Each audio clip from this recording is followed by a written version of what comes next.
Good morning, everyone. I haven't been on in so long, so this is fun. I'm just going to I'm going to brief through some of these basic things about prospecting. And some of you have already heard it, so I apologize. I will keep it fast because I know it is prime time for dialing. And if you have questions at any point, though, is it okay, SG, if they just like interrupt, like just ask me questions as we go Okay. along? Because I can't see anything. Okay, perfect. So ask them as we go along here. Okay, so just about me briefly, if you don't know me already, I've been a licensed agent for just about 14 years. I moved over exclusively to inside sales about 7 years ago. And then since then, we've converted over $350 million of real estate from leads that I've cultivated into an appointment, mom, dog, all those types of things. So that's just about me. So this is a fun new statistic, or just maybe fact that I found out while doing some research a couple weeks ago for a presentation. Is somebody talking and I'm talking over them? No, it's just a weird noise. Oh, Okay. you're good.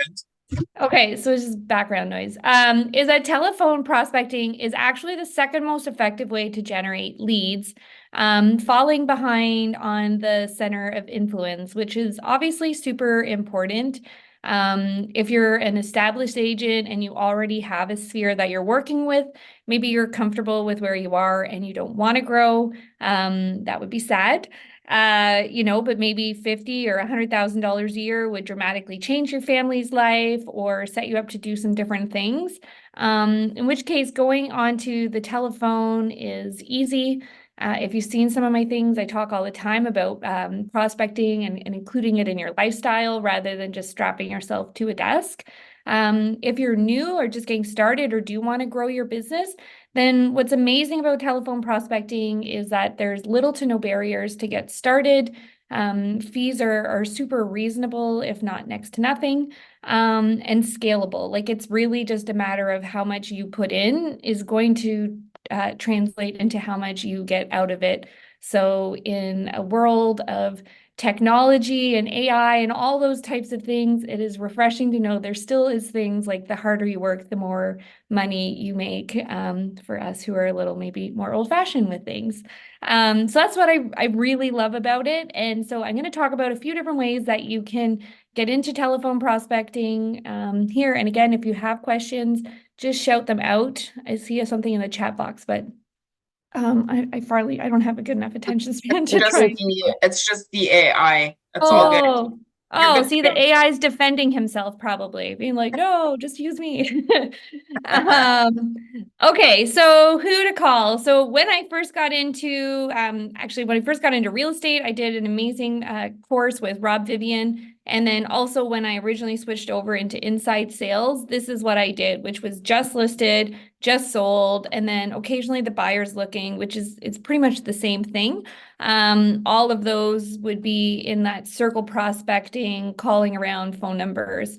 And you get those phone numbers by different services. I guess the most common one would be telelisting. And depending what brokerage you're on, that's usually available for free or a very small fee. What's awesome about it is it does integrate into systems like a Mojo dialer. It also, or just download into the Excel, which I've talked about before. You can download those into your phone in the view mode, which makes all the numbers hyperlink and just kind of speeds things up.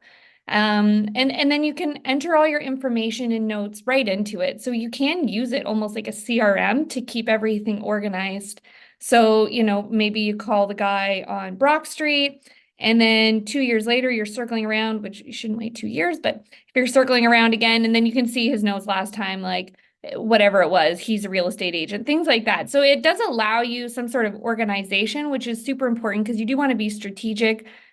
Shooting from your hip is fun in lots of ways, but isn't really the best way as far as maximizing your time and how much money you're going to make.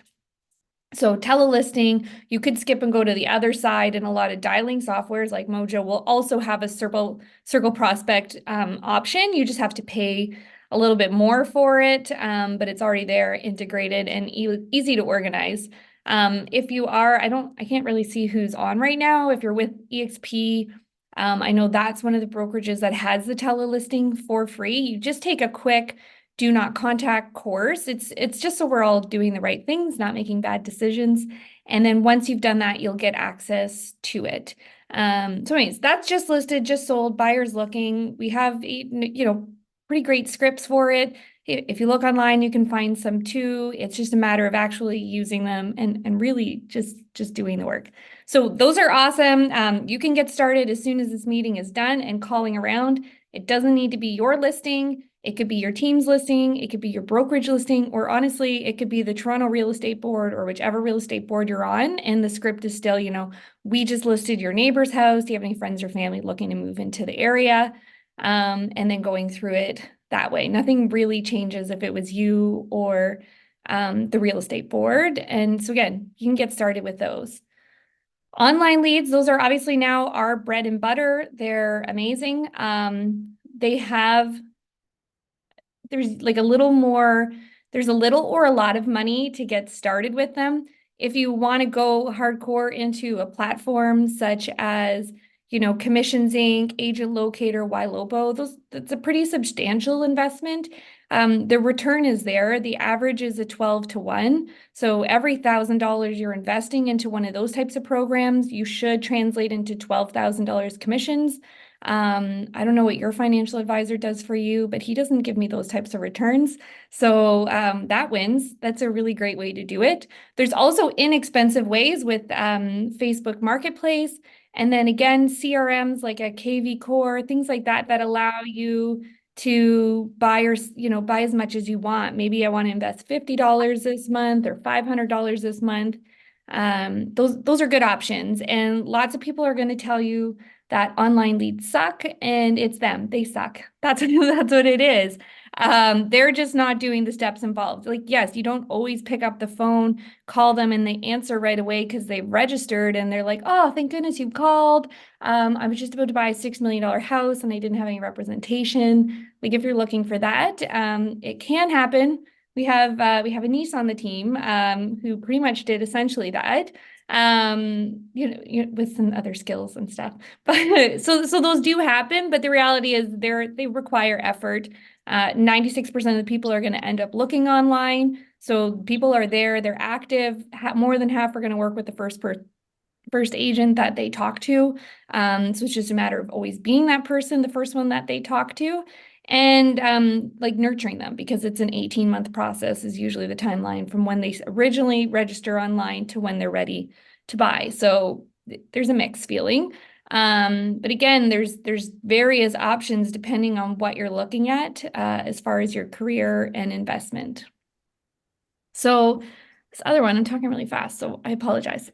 Right here on the bottom. So this is a great option for getting creative. And again, that's how I originally got started. Was I just called Jen and I'm like, hey, what if I call around all of your listings and I try and book you more CMAs?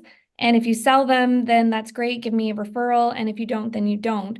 So sometimes, especially in funny markets, it's important to get creative and start thinking outside the box for what you're looking for, rather than just sitting and, kind of accepting defeat or complaining about defeat. So one way would be, what if you are a solo agent or a new agent, or even an agent on a team, and says, there's larger teams or agents who have been in business for 20 years that are super successful, and they're ones that can 100% rely on their sphere of influence because they've been doing so like business for so long that they can kind of rely on them. But in the meantime, they're also compiling this database that they can't get to. Like, they just physically can't get to them. So reaching out to someone like that, or even reaching out to someone who maybe has bought online leads in the past. I still call leads that are, 1,000, 1,500 days old. They're just as valuable, really, as someone who just registered. We've talked about it takes a long timeline. Lots of people bought and then maybe are ready to move again already. Old leads are really, there's value in them. So maybe someone who has bought all these online leads, they were all gung-ho, decided they didn't work, and then have left them. Anyways, finding those people and working yourself into a position where it's like, hey, what if I call them all? I'll take them out and I'll sell them, and then I'll give you a 25% or even a 30% referral for allowing me to work your database. So these are leads you were otherwise not going to convert, and now they're going to get like a passive income out of it. Or the other way around, like how I did, was like, why don't I call all these people for you and I'll book you, and then you just pay me a referral. So just kind of getting creative and finding ways. There are tens of thousands of people that are going to buy houses this year, just on our real estate board, let alone other ones. So they're there. It's just a matter of calling them and getting creative, and not just sitting and waiting for them to find you. Because I'm gonna find them first before they find you. Okay, no questions. This is clear as mud, so it's good. I go through this a little bit more on other presentations I've done, and it's just a quick little reminder. These are all based on 2023 numbers. I made 50,000 phone calls, so I feel pretty confident about the statistic here, and it's 1 in 10 people are going to answer when you call them. That doesn't matter if it's just listed, just sold, or an online lead. It's just kind of an industry average. Takes about 25 phone calls to make an appointment right now. Or sorry, 25 conversations to make an appointment. And that, that changes seasonally, but that's like an average over the year. And 1 in 5 appointments, new appointments, are translating into a deal right now, which means 1,250 dials. This works out to over $500 an hour for you as a real estate agent. If your average sale point is around that $750 to $800,000 range. So this is super juicy money. There isn't anywhere else that I have found that I would be comfortable telling my children that I do that makes this kind of money an hour. So big fan, and everyone should be doing this, either for yourself or for an agent. It really works out about the same, because if you weren't an active agent and you're just doing inside sales, you do more calls, but you don't have to go around and do all the other stuff. So, okay. Okay, so here are just kind of these basics. Again, if you're on our team or even not, I know Anise does Words Matter on Mondays, which goes through objection and scripting. Kind of the basics, just from like a time aspect here, is the main objections that you're going to get when you are on the phone. They all really turn into that same thing. And people just want to feel heard, acknowledging them, which is, repeating. So like, I heard what you said and approving, like I understand what you're saying. And then by build a bridge, it's like asking a question. Some people like to say, can I ask you a question? I like to just ask the question. But and then helping them come over to like your perspective of things. You can't do it, you can't argue. And honestly, sometimes we get so focused on this objection handling and trying to convert every single person that we talk to on the phone. Well, I just told you I have to make 1,249 phone calls before I find a deal, or 250 phone calls before I find someone who's an appointment. And that's okay, because the 24 conversations that didn't turn into an appointment, maybe 5 are like, okay, we don't have to talk again. But 19 of them, we're going to carry them forward. If it's a month or 2 months or 3 months, like it's okay that things take longer, and it's also about building that relationship. And so my objection handling is it's pretty boring. I'm a pretty boring person. And I know, because of my consistency and the willing to allow the longevity of things, it still works out. So we all have our different approaches. There are a lot of people you can listen to and follow on their scripting and objections that are all like mic drops. And that, like, you just have to work with who you are. And that's okay, because you're going to attract the people that are going to work best with you. So that's perfect. I kind of just have to be a little bland and find everybody so I can match them up with the people's personalities at a later time. So kind of just these brief things, though, the first thing, especially because we know we call them super fast if it's someone who's an online lead, a realtor.ca lead, a marketplace ad, any of those. And they're like, oh gosh, I wasn't expecting the call. It's like, oh, I know, we surprised you. Yeah, so are you looking to make a move in the next 3 to 6 months? I know, I get it. And are you looking to move? I'm still continuously trying. You want those 4 or 5 no's. And if you've had our script before, when you originally called, Courtney with the home search site, are you thinking about moving in the next 3 to 6 months, or are you just browsing? They always say browsing. And that's like their first form of no. And that's what we're I was gonna say, I think she's frozen. Okay, I'll just go into those things because I've messed us up here and used up some extra time. So I apologize. So Jake just asked, can you see the screen now? Yep, we can see you. I can't believe that happened. Okay. So the best times they say statistically is 8 a.m. till 10 a.m. I totally agree. And that 4 till 6. And then the best days were Wednesdays and Thursdays. My asterisk is always though that like whenever you're gonna call is the best time. So if those times don't work for you, like don't just not call because of it. I call all day, usually from 8:30 till about 3:50 when I get the kids. And then I'll still throw down an evening dial and Saturday 10 till 2. Those are also great times. It does take. What about Sundays? So I don't call on Sundays only because I'm calling all those other days, and that's just kind of where I don't. I know there are agents that on our team that do prospect on Sundays and they're very successful, and like sync shifts on Sundays are usually pretty like reasonable amount of traffic. So people are looking. For me, it's just like a sheer I've just protected that one day. So but for no other reason than it would be weird if I just dialed every day all the time. It takes an average of 6 calls to reach people.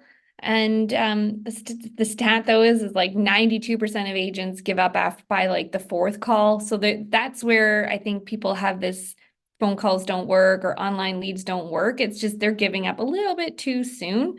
I also have people that I've called like 35 times. So just keep going with it. Jake's question there about when you're answering, if you call within the first 5 minutes versus 30 minutes, you're 21 times more likely that you're going to reach them in that first 5 minutes than if it does take 30 minutes or more. So that's why we're doing it. We want to get them while they're like hot and in that moment looking at houses, and they usually have their phone on them. So that's the importance of those. When you're doing these telephone prospecting, as far as those numbers work out, what you're looking for is about 6 or 7 conversations an hour. If you're not getting that, you might want to sort of evaluate your lists or look into things. So you should have 6 or 7 pickups at least during 1 hour. These are almost backwards because 43% of agents give up after the first call. So means that they actually even have a conversation or they don't answer, but then they just leave those leads, which is so sad. Because here it's 30% of your day should be on follow-up leads. So yeah, more than half my day is calling people I haven't talked to, trying to get them and bring them into sort of like your database.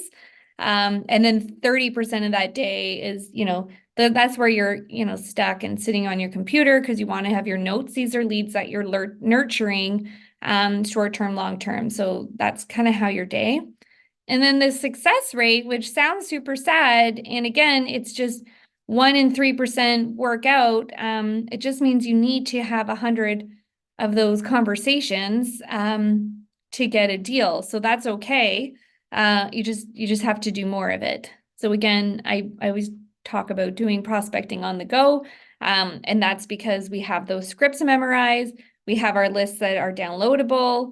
And I know I'm only going to have 6 or 7 conversations an hour. So really, I want to spend 40 minutes of it just outside enjoying fresh air or doing other things. So prospecting isn't a burden. It's just, in addition to what I would like to be doing in life, I just do prospecting while I'm doing it. Okay. These are just sort of trying to do some positive things. We did just have our 2019 lead that ended up buying and selling with our team. So that's super cool when you start to compile your leads and you're nurturing them properly. What's great, it's like almost like a portfolio, like an insurance salesperson. You can add this into like an annuity, and then it grows with you. And then that just becomes future successes as well. And once you start treating this leads and your database like that, that's where you get just like exponential growth. And every year you're able to grow because you're continuing to find new people. And then you're also bringing the people from last year who didn't buy with you. So there's value in it. We just actually had someone who had in 2021 said they had a realtor. So we do go through our initial script about handling if someone has a realtor. I don't actively pursue them afterwards, and I know there's going to be multiple schools of thought on that. For me, there's enough, fish in the pond, essentially. However, when I do have a good conversation with them, and I'm, oh, okay, yeah, completely, you're welcome to use the website. I mark them down. I'm not actively pursuing them, but I've updated their search to at least match what they're getting so that they can continue to get emails unless they ask me otherwise.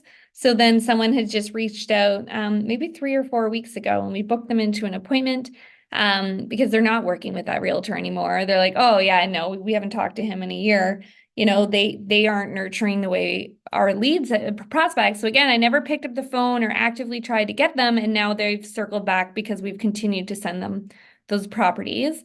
And then just multiple deals of people that registered in 2024 and have now bought and sold. So tens of thousands of dollars of commissions get made by everyone. So it's super fun. And I think that is it. If anyone has questions. And I So we apologize have a again. couple more in the chat, Courtney. Oh, okay. So Mary was asking, what's the earliest and latest time to call leads? So for me, and again, it's just this is what I do full time. So I'm 8:30 in the morning till 8:30 at night. And I'm pretty firm on it unless someone sends an inquiry. That's just my time block, but that's just because there needed to be some method to my madness. And then Jake is asking, when do you leave a voicemail? Almost never, like honestly, unless every once in a while if it's a follow-up lead, that's a long-term a long-term nurtured lead, then I'll leave a voicemail if it's not lining up, like they didn't answer maybe on Monday, I'll call them back on Thursday, and if they don't answer, then I'll leave them a voicemail if it's like I just needed to give them a touch this month, and then I call them again next month because their timeline's 16 to 18 months out, then they would get a voicemail from me. As far as new leads, almost never. Every once in a while I'll watch some podcast or someone that's like, oh, voicemails are great, and I'll try. And only in a sense where it's like a pre-recorded message that I've done into the dialing software, so it doesn't require a lot of energy from me. It just slows the dialer up a little. Then they would get it. Otherwise, there's no stat that will tell you leaving a voicemail will work for you, except for people who leave like vague ones like, oh, hey, it's Courtney, can you call me? But I don't want to like manipulate people, like trick them into calling me. That's not really my thing. Honestly, when they call back, I usually have a dialer going. So no, I don't do it. Awesome. Does anyone else have any other questions? You can also unmute yourself. Nobody. You slayed it. Wait in. I was just so fast and then cut off. I just quit halfway through. So Came back. That's what matters. Perfect. Well, if anyone has any questions, I'm always here and happy to help ever I can. And I apologize again about the technical difficulties I had.